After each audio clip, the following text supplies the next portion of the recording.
In the autumn of 1878, a farmer working a dry creek bed in western Arkansas struck something solid with the tip of his plow blade. He assumed it was a root. It turned out to be a rifle, a Sharp's carbine, military issue, with a stock blackened by an old fire, a barrel warped by heat, and wrapped in the remnants of a cotton sack. Along its inner seam, stitched in rust-colored thread, were 11 names.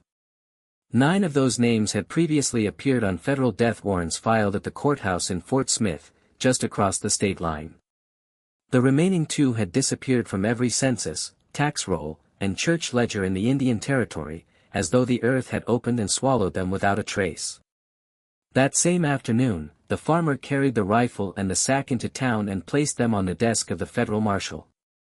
Within 48 hours, the rifle had vanished. The farmer's written statement had vanished.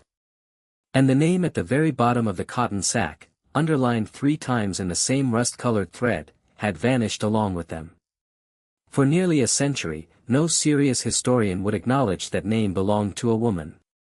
When the truth eventually emerged, hidden in the private letters of a court clerk that were opened by a descendant in 1962, it contained a detail so unsettling that the Arkansas Historical Society, after 2 closed-door meetings and a formal vote, chose not to publish it.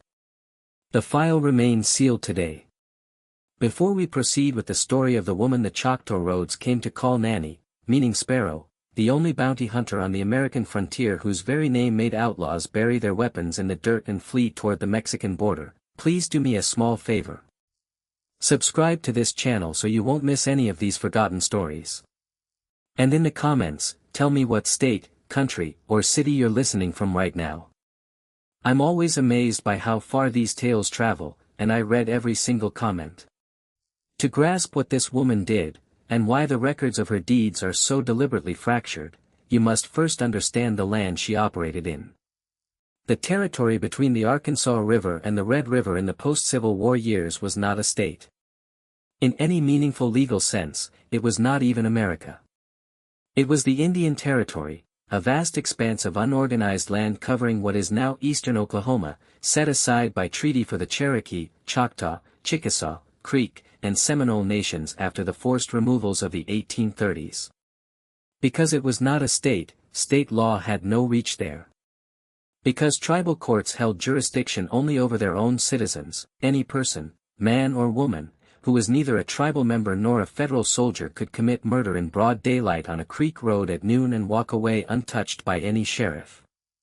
Every outlaw, deserter, horse thief, counterfeiter, bigamist, arsonist, and fugitive killer east of the Rocky Mountains knew this. They had known it since the war's end. By 1870, the territory had become the largest sanctuary for fugitives on the North American continent, roughly 70,000 square miles with a white criminal population estimated by the federal marshal's office at over 20,000 men. The only law that pursued these men was the United States Marshal Service, riding out of the federal court at Fort Smith, Arkansas, under a hanging judge named Isaac Parker. Over his 21-year career on the bench, Parker would sign the execution warrants of 79 men and preside over more than 13,000 cases. To enforce Parker's warrants across the territory, the marshals relied on a unique class of contracted riders called deputy marshals, about 200 at any given time, and beneath them, an even rougher class, freelance bounty hunters, paid per living body delivered to the Fort Smith jail and per corpse delivered with verifiable identification matching the warrant. The pay was $2 for an arrest, plus 10 cents a mile, plus a share of whatever reward the fugitive's specific warrant carried. Most bounty hunters in the territory were ex-Confederate cavalrymen down on their luck, Chickasaw freedmen who knew the backcountry, Cherokee veterans of the Union Indian Home Guard still young enough to ride hard, or former outlaws who had cut deals with Parker's court to hunt their old partners for money. The average bounty hunter in that period lasted about 4 seasons before being killed or crippled. Almost none survived a full decade, and nearly every single one was a man. The woman the Choctaw Roads came to call Nani fit none of those categories. She had been born into slavery in the Mississippi bottomlands around 1840. She escaped in the autumn of 1864, while Sherman's army was cutting through Georgia 600 miles to the east. She crossed the Mississippi River on a stolen flatboat in the winter of her freedom. By the spring of 1869, she was living alone in a one-room cabin on the border between the Choctaw Nation and the state of Arkansas, keeping a Sharp's carbine across her knees, a pair of Remington Army revolvers in a flour sack beside her bed, and a leather cord around her neck strung with 7 small bone beads. How she got from a cotton field in Yazoo County to that cabin on that border, and what she did once she arrived, is the question this story attempts to answer. It is not a pleasant question, and the answer, as far as the surviving records allow us to reconstruct it, is not a pleasant answer. Her name on the Carrick plantation ledger was Hester. No surname was recorded, because none of the Carrick people were given surnames in the plantation books. The plantation itself lay along a stretch of Yazoo River bottomland about a day's ride northwest of Vicksburg, owned by a family named Carrick. Its patriarch, Thomas Carrick, had by the census year of 1860 brought the number of human beings he held in bondage to 163. Hester was 13 when she first appeared in the Carrick inventories as a field hand priced at $400. She was 24 when those inventories stopped being kept, in the summer of 1864. They stopped because by then, Thomas Carrick had fled south to Alabama with his 2 unmarried daughters, a wagon of silver, and the plantation Bible, leaving behind an overseer named Abner Gossett with full effective command of the property and the 156 human beings still on it.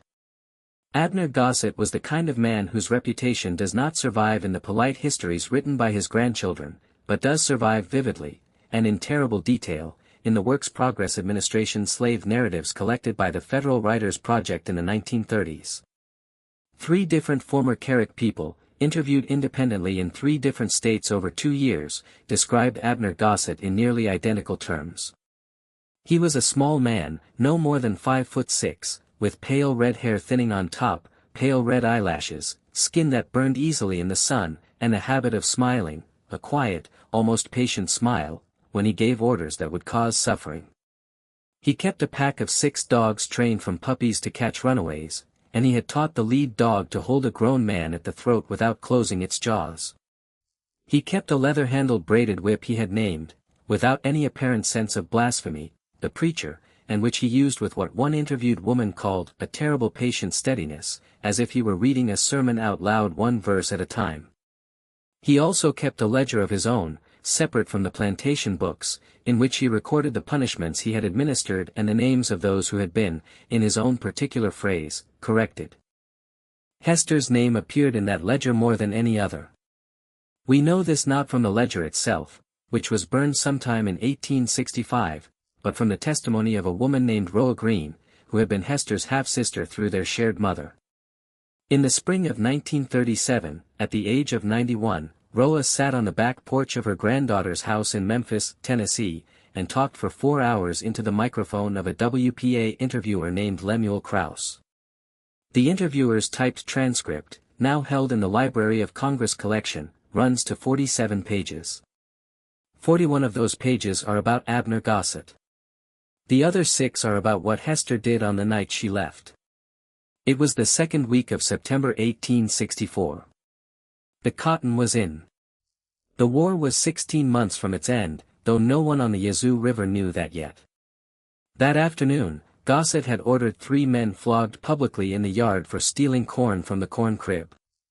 By nightfall, the 3 men had been locked inside the crib itself, a stone-walled, windowless building with a single heavy door, no water, and no treatment for the wounds on their backs. One of the 3 was Hester's younger brother, a young man of about 19 whose given name in the plantation ledger is recorded only as Cass. According to Roa Green, the moon that night was near full, but heavy cloud cover was moving in from the southwest. Hester waited without speaking, without eating her supper, without lying down on her pallet, until the cloud bank finally crossed the face of the moon a little before 2 a.m. Then she stood up. She took off her shoes because they made noise on the boards. She walked barefoot, carrying nothing in her hands, across the plantation yard, through the kitchen garden, and up to the side door of the main house, where Abner Gossett slept alone in a ground-floor bedroom. His wife had left him 3 years earlier and gone back to her mother's people in Tennessee. She did not speak. She did not scream. She did not, according to Roa Green, even breathe hard. What she did to Abner Gossett in the next several minutes, and with what instrument, the WPA interviewer Lemuel Krauss declined to transcribe in full. The transcript at that exact point contains only a single notation in Krauss's handwriting: subject became distressed. Conversation paused 14 minutes. Then a single resumed sentence in Roa Green's own voice: she left him where he could be found, but not where he could be helped. Hester then walked back across the yard to the corn crib, broke the iron hasp of the lock with the long iron bar Gossett himself had used earlier that day to bar the door, carried her brother out on her back, because he could no longer walk or stand, and laid him down gently under a pecan tree on the edge of the yard, where a woman named Delia was already waiting in the dark with a stoneware jug of sweet water and a poultice of chewed tobacco leaves and bark for the wounds on his back. Hester did not stay. She did not even kiss her brother goodbye. She took Gossett's revolver. She took Gossett's boots. She took Gossett's thoroughbred horse from the stable, and she rode north through the cane. By first light, she was in the Yazoo swamp. By the following night, she had reached the Union Army picket line outside Vicksburg, where a young corporal in the 47th Illinois Volunteer Infantry would later write in a letter to his wife that a colored woman on a fine thoroughbred horse had come walking out of the cane at dusk with a pistol stuck in her belt and the calmest face he had ever seen in his life. The woman, the corporal wrote, said her name was Hester, that she was 24 years old, that she was not going back, and that she would not say goodbye to her brother because she was afraid that if she did, she would not be able to leave.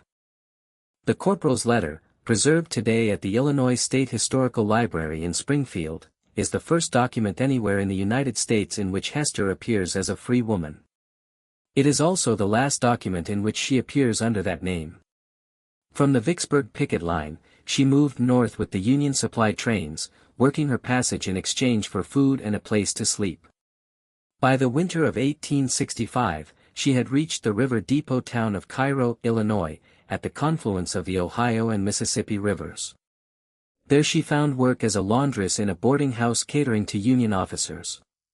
And there, according to two separate references in the quartermaster records of the 13th Army Corps held today at the National Archives in Washington, she also served unpaid as a tracker and scout attached to a Union cavalry detachment under the command of a captain named Winthrop Hale. Captain Hale was a veteran, a Dartmouth College graduate, and a man who kept a daily diary from the outbreak of the war until his death in 1888. His diaries were recovered in 1951 from his family estate outside Brattleboro and donated to the University of Vermont. 3 of those diary entries, and only 3, mention Hester. In the first entry, dated February 11, 1865, Captain Hale writes that the colored woman H brought in 2 deserters from the 27th Missouri before sundown without assistance, without firing her weapon, and asked for no payment of any kind, only a pair of Army-issue boots in her own size, which I provided from the quartermaster's stock. In the second entry, dated March 3, 1865, he writes a single sentence: she can read sign the way a Methodist reads scripture. In the third and final entry, dated April 19, 1865, 5 days after Lincoln's assassination and 10 days after Lee's surrender at Appomattox, Hale writes at length.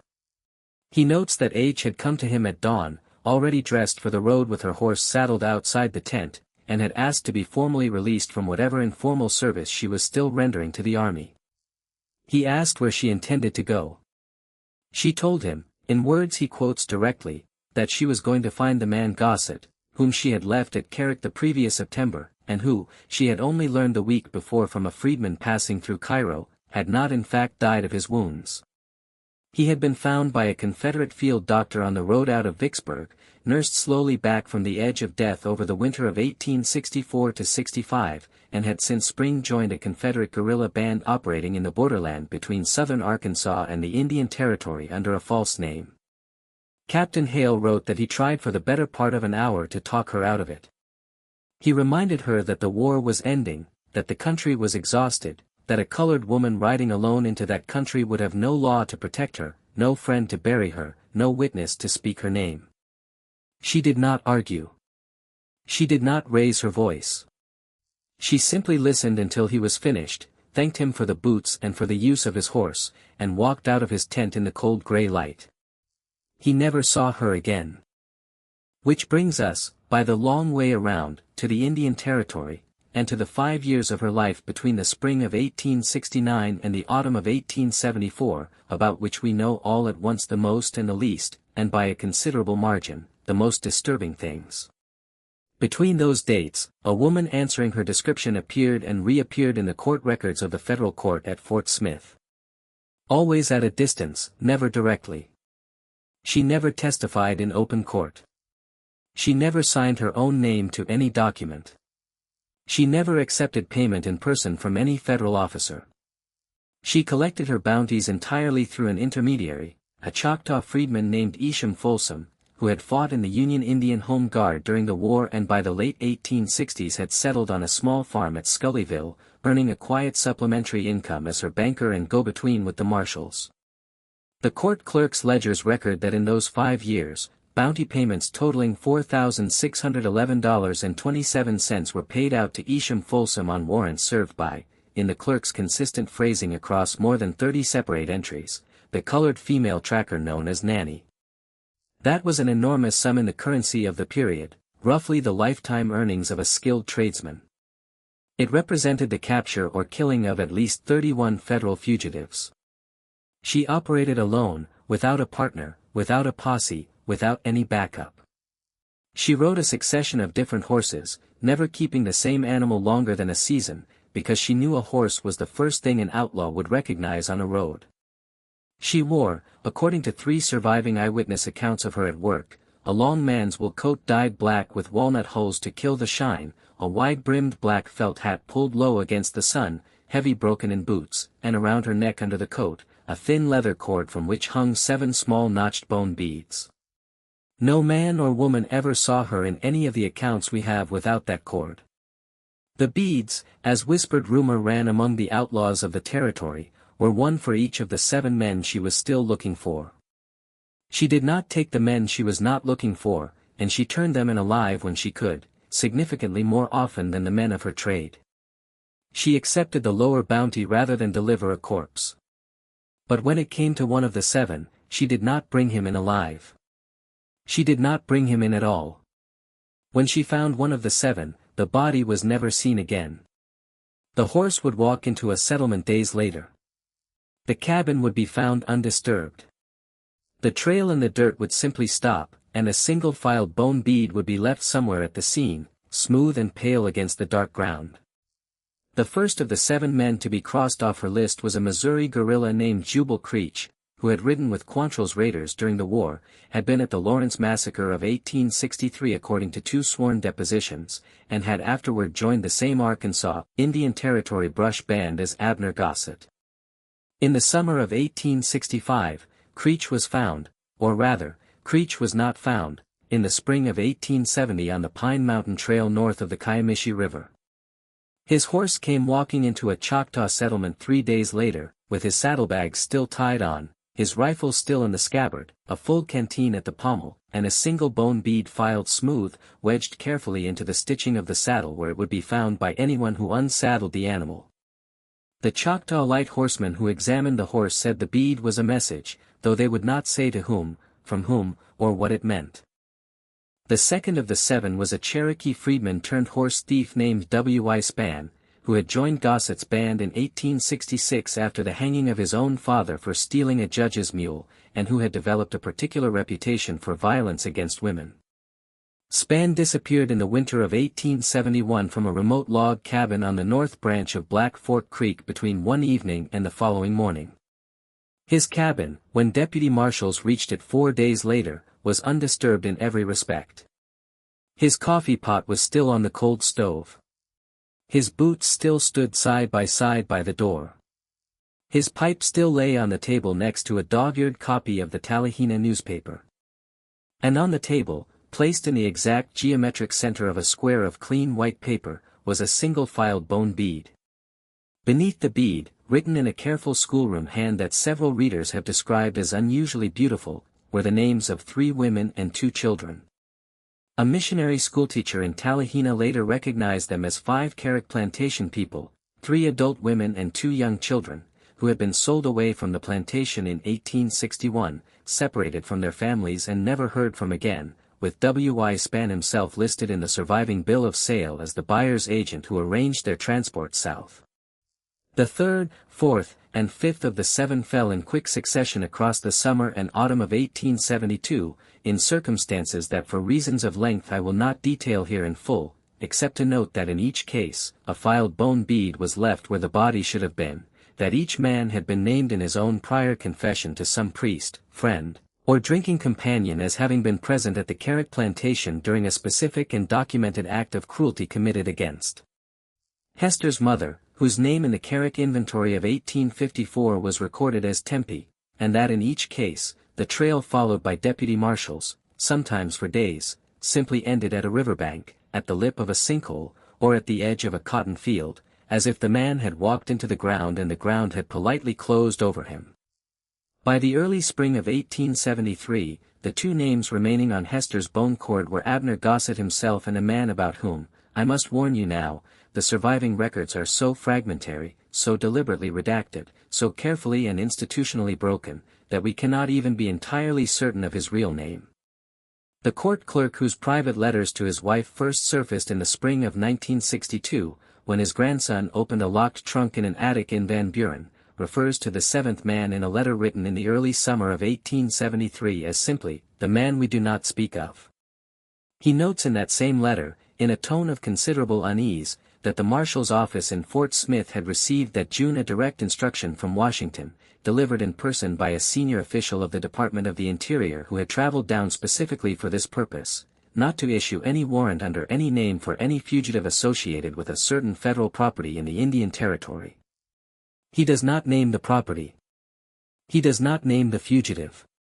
He notes only that the instruction troubled him greatly, that he lost sleep over it for weeks, and that in his private view, the instruction had come because someone in Washington, someone high enough to send an interior official on a special train across 3 states, was afraid of what a certain colored female tracker would find if she continued riding in the direction she was already known to be heading. The court clerk's name was Thaddeus Buell.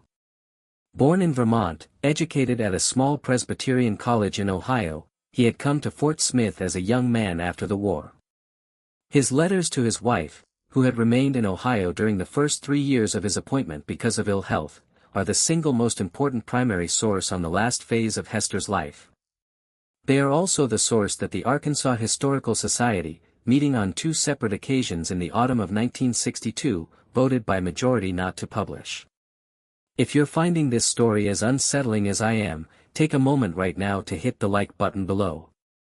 It genuinely helps these forgotten American stories reach people who would never otherwise hear them, and it tells me specifically to keep digging into the archives for more.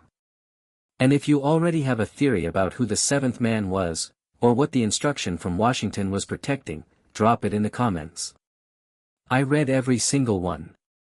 Now let me tell you what happened next, because this is the part where the story stops being a hunt and starts being something considerably darker, and where the records themselves begin to behave strangely, going missing, coming back, being replaced with other records that do not say the same thing. In the high summer of 1873, Hester went silent for 4 months. There are no payments to Isham Folsom in the Fort Smith ledger for the entire span from the first week of June through the last week of September of that year. There are no recorded sightings of her on the Choctaw roads. No reports of her passage at any of the Arkansas River ferries, where her passage had previously been tracked with some consistency by the ferrymen who knew her coat and her hat.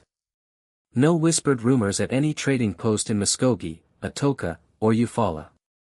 She simply, for 4 consecutive months in the middle of her most active year, disappeared. The silence ended on October 14, 1873, when a Creek Nation light horseman named Pleasant Porter, then 23 years old, later to become principal chief of the Creek Nation in 1899, rode into Fort Smith with a sealed dispatch for the federal marshal. The dispatch reported that a white man answering the description of Abner Gossett, former overseer of the carrot plantation in Mississippi, had been found 3 days earlier in an abandoned line shack on the North Fork of the Canadian River, about 40 miles west of Eufaula. He had been found alive. He had been found bound to a wooden chair with leather straps cut from a saddle. He had been found with a square of paper pinned to the front of his shirt by a sewing needle, on which was written in the same careful schoolroom hand only 3 words. Porter's dispatch, preserved in the Fort Smith Federal Archives, preserves those 3 words exactly as written. They were, and I quote, "Not him alone." Beneath the 3 words was drawn in the same hand a small neat sketch of a bone bead, and the bone bead in the sketch had not been filed smooth. Abner Gossett was brought to Fort Smith under heavy guard. He was tried before Judge Isaac Parker in mid-November 1873 on 6 separate counts of murder committed during and after the war. He was convicted on 4 of them, sentenced to hang, and hanged on February 7, 1874, at 11 a.m. on the Great Gallows in the courtyard of the federal jail, before a crowd estimated by the Fort Smith newspaper at roughly 800 people who had come in from the country specifically to see it. In his final statement from the scaffold, recorded by the reporter of the Fort Smith elevator and printed the following morning, Abner Gossett did not confess, did not beg, did not pray, did not ask forgiveness of any man or any God. He said, and the reporter's shorthand notes preserve this exactly, "She should have killed me herself, and she will never forgive herself that she did not. And the man she is still looking for is a worse man than I ever was. And you will never hang him, and you will never even write his name down, because the people who own him own you too." Those were the last words of Abner Gossett in this world. The hangman released the trapdoor. The crowd went home. The reporter filed his copy.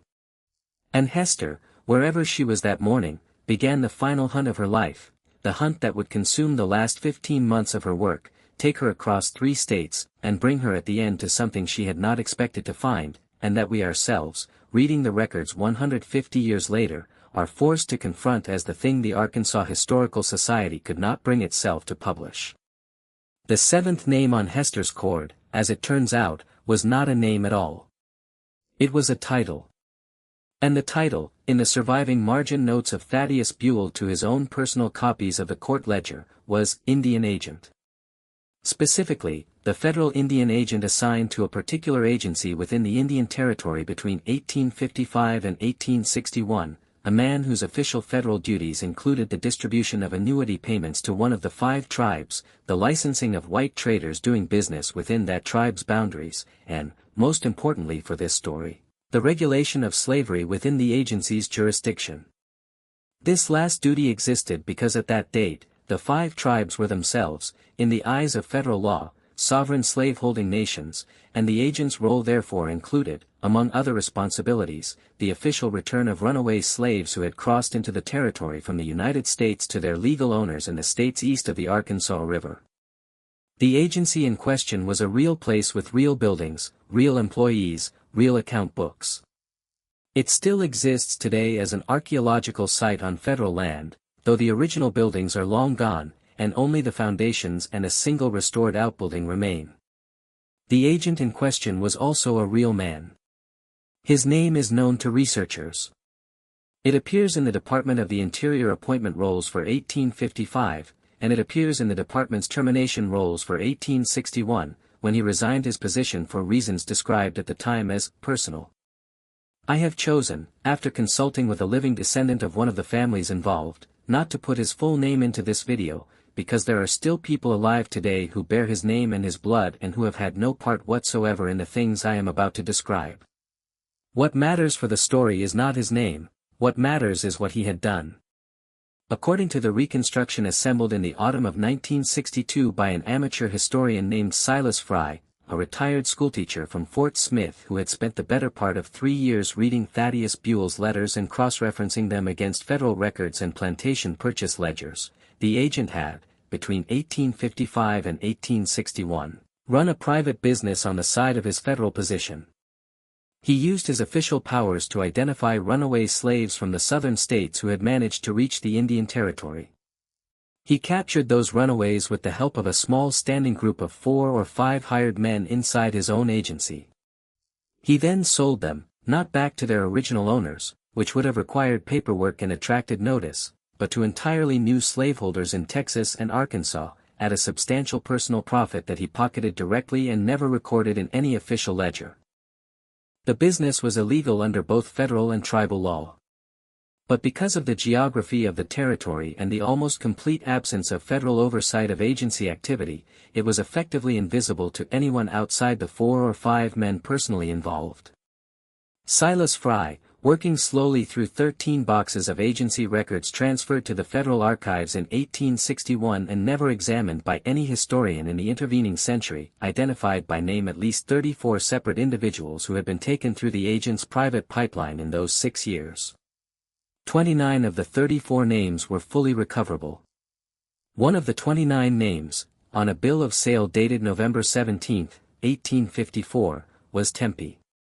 That was the same Tempe who appeared in the Carrick Plantation inventory of January 1855 as a recent purchase from an Indian agency in the Creek Nation for $450, listed by age, approximate height, and the birthmark on her left shoulder. That was the same Tempe who had given birth 9 months later to a girl named Hester. That was the same Tempe who died at Carrick in the late spring of 1858 under circumstances the plantation recorded officially as fever, but that WPA narratives collected 79 years later from 3 separate witnesses describe in terms no serious historian has ever treated as fever.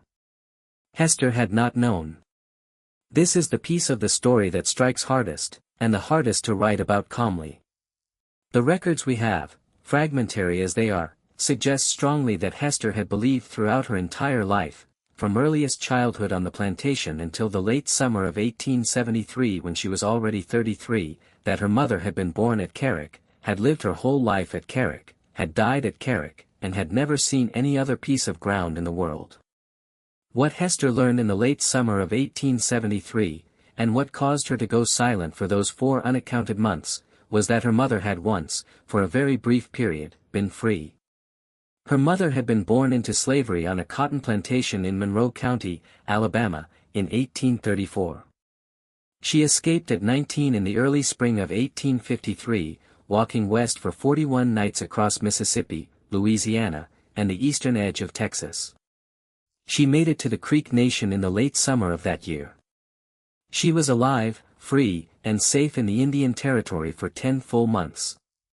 Then, in the early autumn of 1854, a federal Indian agent hunted her down inside a Creek freedman's cabin where she had taken shelter, put her in a wagon at gunpoint with 3 other captured runaways, drove the wagon 180 miles to a plantation landing on the Yazoo River, and sold her to Thomas Carrick for $450 in gold coin. 9 months later, she gave birth at Carrick to a daughter she named, in a moment no one on the plantation understood at the time, Hester, which in some old traditions is a name given to children who are hoped for, waited for, and carried a long way before they arrive. For years after that, in the spring of 1858, she was dead. The man who had sold her was, in the late summer of 1873, still alive. He was living comfortably on a federal pension under his own name in a small town in eastern Arkansas, under the explicit protection of the instruction from Washington that Thaddeus Buell had noted with such unease in his letter to his wife. And Hester, in the late summer of 1873, having at last learned his name from sources the records do not preserve, rode east out of the Indian Territory toward that small town in Arkansas to find him. She found him in December. We know this because Dr. Josiah Alden, a physician in Fort Smith whose professional casebook, bound in black cloth, survives in the special collections of the University of Arkansas Library, recorded on December 17 that he had been summoned at 2 p.m. to a boarding house on the Van Buren Road, about 6 miles from the edge of town, to attend a white man suffering from a gunshot wound of the lower abdomen inflicted at very close range with a large caliber weapon. The wound was consistent, in the doctor's professional opinion, with a Remington Army revolver fired at a distance of less than 6 feet. The doctor also described a second wound on the same patient, which he declined to describe in any detail, writing only that it was a ritual mutilation of a character so distressing and so deliberate in its execution that I will not commit it to writing in any casebook that might by any chance be read by another physician or by a family member of the deceased at a later date. The man died on December 19, 1874, at approximately 4 a.m., after 2 days of what the doctor recorded as the most protracted and most horrible suffering I have ever in 28 years of frontier practice witnessed in a dying human being. The doctor's casebook throughout the entire entry does not record the man's name, because, as the doctor notes at the end in a line apparently added later. A sheriff's deputy who arrived at the boarding house late on December 18 had instructed him directly not to record the name under any circumstances, and later returned in the hour after death to take official possession of the body. The boarding house register for that week, recovered in the 1940s from the attic of a building being demolished for a gas station, contained, for the dates in question, no entry of any kind for the room the doctor described. The page had been torn out clean along the binding. What the doctor did record in a margin note on the same page of his casebook, written in a different ink color and slightly changed handwriting, apparently some weeks after the rest of the entry and never edited out, was that on the small pine table beside the dying man's bed on the second morning, while the man was still barely conscious, the doctor had seen a single small filed bone bead, smooth as river-washed ivory. Beside the bone bead was a small square of clean white paper, and on the square was written in a careful schoolroom hand the single word, Tempe, just that one word and nothing else. And Dr. Josiah Alden had known, without being told, in a way he could not later explain to himself, that he was looking at the end of something that had started long before he arrived at the boarding house, that had traveled a great distance, and that had on this cold December morning in a rented room in eastern Arkansas at last come home. He did not know the beginning. We do. Hester was not arrested. No warrant was ever sworn by any sheriff, marshal, or federal officer of any description for the death of the man on the Van Buren Road, because the man on the Van Buren Road officially had not died. Officially, he had not been there. Officially, according to the Washington instruction, he had not existed in the Indian Territory or the state of Arkansas in any capacity since his resignation in 1861. The instruction had done its work. The records of his pension continued to be paid out for another 16 years to a post office box in a different town in a different state, and were apparently collected by someone. But Hester did not go back to the Indian Territory. She did not return to Isham Folsom on his small farm at Scullyville.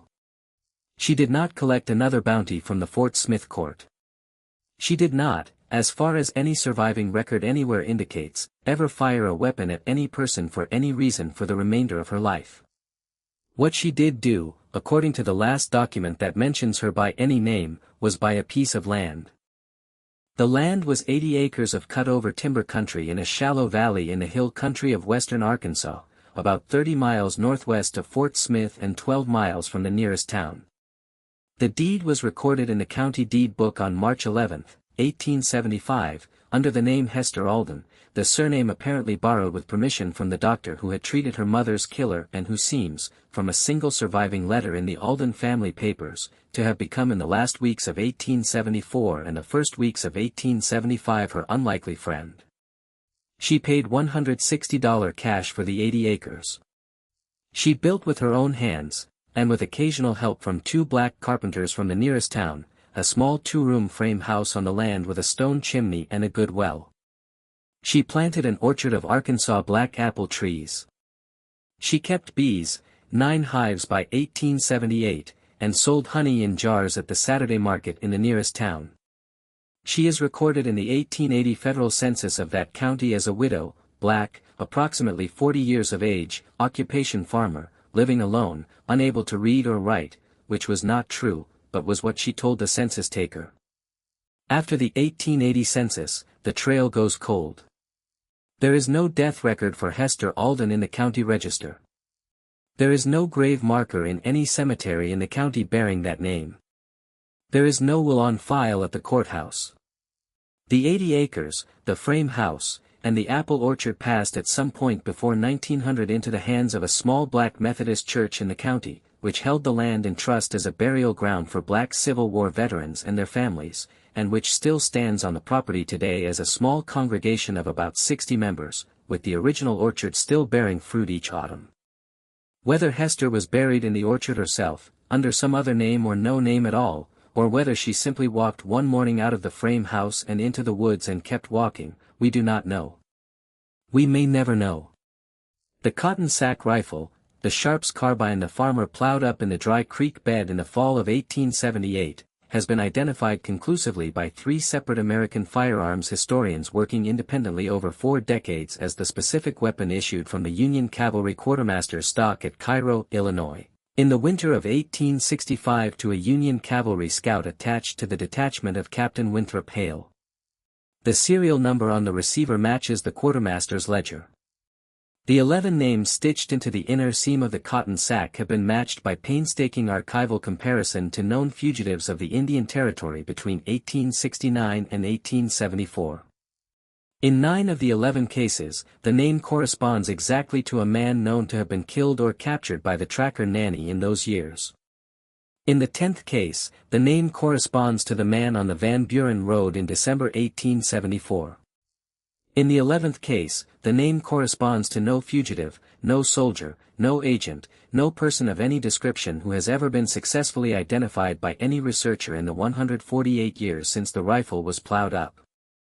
The stitching around the 11th name is noticeably different from the stitching around the other 10, tighter, more recent, done in a slightly different shade of thread.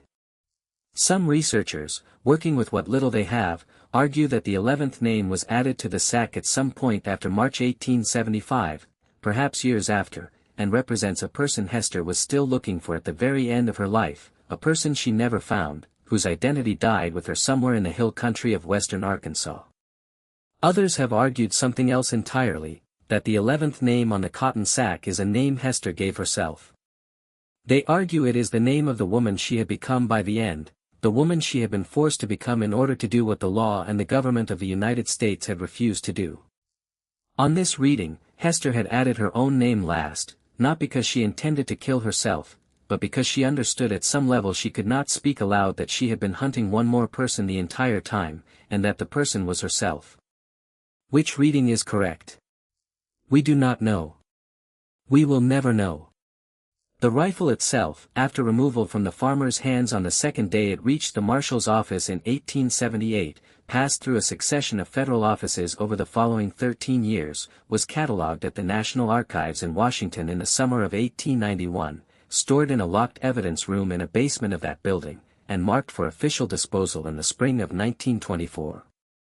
What happened to it after the disposal order, no one can say. It does not appear in any subsequent federal inventory, public or private. Just when we thought we had reached the end of this, the horror of the story deepens in one final unexpected direction, and the direction is not the one you are expecting. If this story has stayed with you up to this point, take a moment now to share it with a friend who loves forgotten American history. Hit the like button to help the algorithm find others who need to hear it. Subscribe to the channel so you don't miss the next story. Then let's look together at the one final detail, the single small detail that made the Arkansas Historical Society close the file in 1962 and leave it closed for the last 64 years. The detail the society could not publish was not about Hester.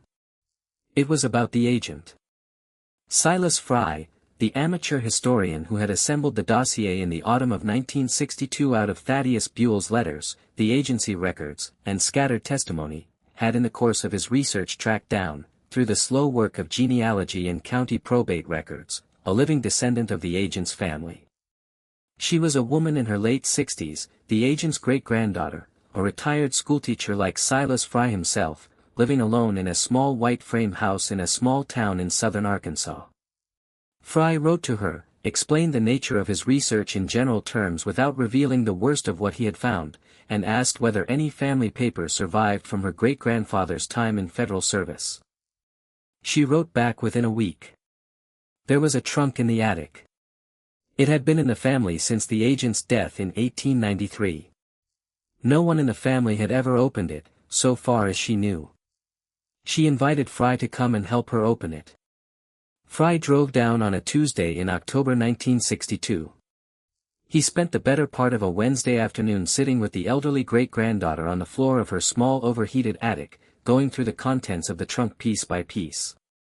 Most of what they found was what they expected: family photographs, daguerreotypes and tintypes of men and women in high collars, some named on the back in pencil, some not, property deeds bundled with ribbon, personal letters tied up in packets, a family Bible with births and deaths recorded in 2 different handwritings in the front. And at the very bottom of the trunk, wrapped in a yellowed pillowcase folded 4 times, was a single small cloth bag about the size of a man's fist, stitched shut at the top with neat black thread. The elderly woman said her mother, who had died in 1941, had once told her, when she was a girl of about 9, never to open that bag, without ever explaining why. Silas Fry asked her permission to open it. She hesitated. She asked if he thought it mattered. He said he thought it mattered very much. She gave permission. Fry cut the stitches carefully with a small pair of sewing scissors her mother had left her.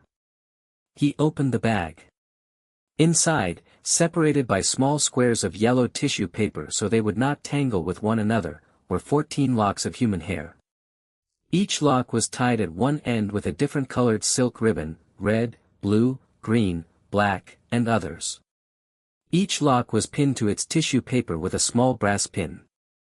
Each square of tissue paper was labeled in brown ink in the agent's own handwriting with a first name and a date. The earliest date was April 9, 1855. The latest was August 22, 1861. 14 names, 14 dates, 14 locks of hair.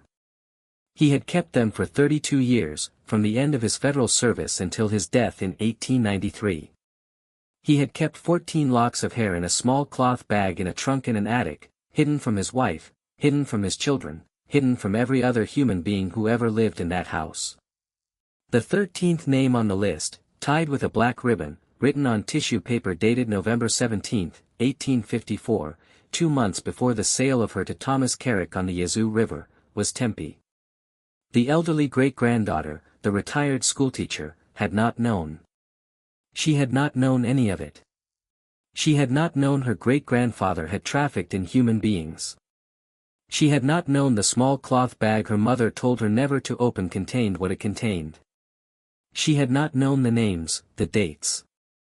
She had not known that the same federal pension she had grown up hearing mentioned with pride at Sunday dinners had been the pension of a man who sold children for gold. She sat on the floor of the attic for several minutes without speaking. Then she asked Silas Fry if she could be alone for a few hours. He said of course, and went downstairs to sit on her front porch in the October sun. When he came back up to the attic 3 hours later, the small cloth bag was empty. The 14 locks of hair were gone. The tissue paper was gone. The ribbons were gone. She had, she said, given them back. She had taken them in a clean cotton handkerchief folded 4 times to a cemetery she happened to know about, a small black Methodist cemetery in a shallow valley in western Arkansas with old apple trees growing along its eastern edge, about which she had read in a county history pamphlet some years earlier. She had gone to the cemetery alone late in the morning with a garden trowel in her purse. She asked the groundskeeper for permission to bury something small, and she did not tell him what it was. In the corner of the cemetery nearest the apple trees, she buried the 14 locks of hair under 14 small flat stones she had gathered from the creek bed on her way in. And she asked to be forgiven, she said, in the name of a great-grandfather she had never met, and a woman whose name she had only learned that same afternoon. Silas Fry wrote all of this down. He wrote it that same night in the small hotel room where he was staying, in the longhand he used for research notes. It is in the papers he left behind when he died in 1978, the papers the Arkansas Historical Society voted twice in 2 separate closed meetings not to publish. It is the reason they voted not to publish. They did not, as the minutes of the second meeting record in careful language, feel it was their place to decide whether Hester had forgiven the agent or not. They did not feel they had the moral authority as an institution to assert that the matter was closed or that the matter was open, or that the matter had any conclusion at all beyond the one that a private woman in a private moment in a cemetery she barely knew had attempted to grant on behalf of another woman she had never met. And so they closed the file, and the file remains closed. That is where the story sits today. In a locked cabinet in Little Rock. In the sealed dossier of an amateur historian who died in a nursing home in 1978 and whose children never read his papers. In the margin notes of a federal court clerk who wrote to his wife in Ohio about a woman he had never personally met, but whose passage through his ledgers had changed over the course of 5 years the shape of his moral universe. The records do not tell us, and probably never will, whether Hester herself ever knew about the locks of hair. They do not tell us whether she knew at the end of her life in the frame house in the Valley of the Apple Trees that her mother had been kept by her killer in the form of a ribboned relic for 20 years after her death. They do not tell us whether, on some cold night in the winter of 1890 or 1891 or 1892, Hester sat on the porch of that small frame house and understood at last that the things she had been hunting for 25 years had not in fact been men, had not been a list of names stitched in rust-colored thread on the inner seam of a cotton sack, but had been a single unbearable fact about the country she had been born into and the centuries she had been made to live through, and that her hunt had ended not because the names had all been crossed off, but because the hunter had finally understood what it was she had been hunting. We do not know. We cannot know. We can only guess. And the guess, when we allow ourselves to make it, carries the weight of every person whose name never made it into a ledger, whose hair was never kept, whose child never learned that her mother had once, for 10 short months in a Creek freedman's cabin in the autumn of 1853, been free. This story shows us something about the country we live in that our official histories do not like to tell us plainly. It shows us that justice, when denied by the law and the government, is sometimes taken up in secret by the very people the law and the government have chosen to abandon. And when taken up in that way, it cannot be called justice in any clean sense, but it cannot be called anything else either. It shows us that the line between hunter and hunted is not always a moral one, and that sometimes the only people who can cross that line with clarity are those who have already been across it once before in the other direction. It shows us that a woman written down in a plantation inventory in 1860 as $400 of property could, within a single decade, make the most feared white outlaws on the American frontier bury their weapons in the dirt and run for the Mexican border at the sound of a name. And it shows us, perhaps above all, that when we are told the records have been lost, or the story cannot be confirmed, or the file has been closed for reasons of historical delicacy, we should always ask who had the power to decide what was recorded and what was lost, and who has benefited in the years since from the forgetting. What do you think of this story? Do you believe Hester was a murderer, a soldier, a judge, a prophet, or something for which our language does not yet have a clean word? Do you believe the Arkansas Historical Society was right to keep the file closed? Or should the name of the agent be published at last, 150 years later, so the ledger is finally balanced? Leave your comment below. I read every single one, and I argue with some of them. If this story moved you, subscribe to the channel, hit the notification bell, and share it with someone who believes the dead still have claims on us. I will see you in the next video.